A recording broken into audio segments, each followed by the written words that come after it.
ప్రభుత్వం నిర్మించిన municipal sports complex లో సెట్టింగ్ మరియు స్విమ్మింగ్ పూల్ ను విజయసాయిరెడ్డి ప్రారంభించారు. విజయసాయిరెడ్డి ఈ సందర్భంగా మాట్లాడారు. నేను ఒక్కటే చెప్తా ఉన్నా, ఇండియన్ నేషనల్ కాంగ్రెస్ పార్టీ అన్నటువంటిది ఈ యొక్క ఆంధ్ర రాష్ట్రానికి తీరని ద్రోహం.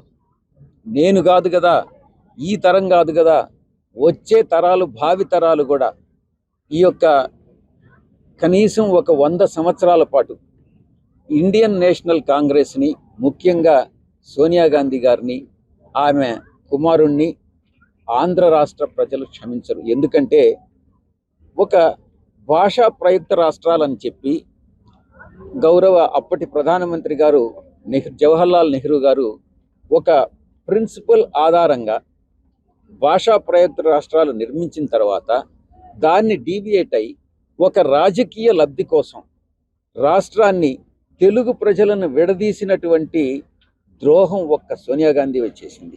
అది కాంగ్రెస్ పార్టీయే చేసింది. కాబట్టి కాంగ్రెస్ పార్టీ అన్న దానికి రాబోయేటటువంటి ఇది ఒక చరిత్ర. కాంగ్రెస్ పార్టీ అన్నటువంటిది ఆంధ్ర రాష్ట్రంలో ఒక చరిత్ర పుటల్లోకి వెళ్ళిపోయింది.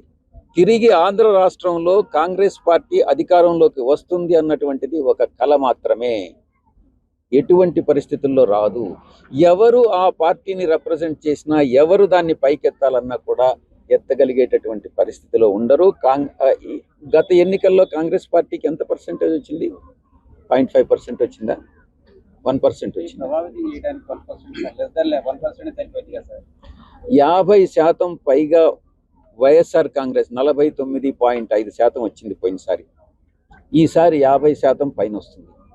50% పై చిలుకు వచ్చేటటువంటి వైఎస్ఆర్ సాధించుకునే వైఎస్ఆర్ కాంగ్రెస్ పార్టీకి 1%, 0.5% ప్రభావితం చేసినంత మాత్రాన ఏ నష్టం ఉంటుంది? మీరే చెప్పండి.